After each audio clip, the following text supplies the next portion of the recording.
Well, a second informational meeting tonight about an effort to convert Neville High School into a charter school. Good evening to you. I'm Jennifer Andrews. Kenya Ross reports. About 30 people from the community attended a public informational meeting inside Neville High School's cafeteria Tuesday evening.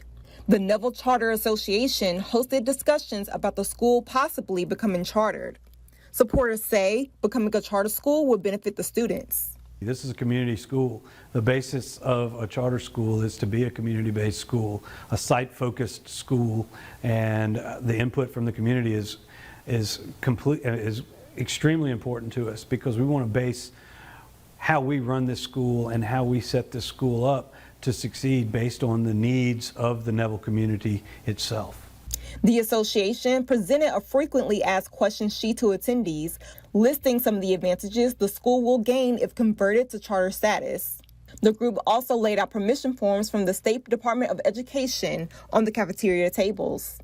These forms can also be found online on the association's Facebook page. By parents filling out these forms, they're giving the group permission to submit the charter application. So if you're a parent of a student, you're the one that's eligible to vote in favor of the school going to charter. The association is applying to become a Type 3 charter school. They're planning to submit the application to Monroe City Schools by the end of October. Reporting in Monroe, Kenya Ross, KNOE 8 News.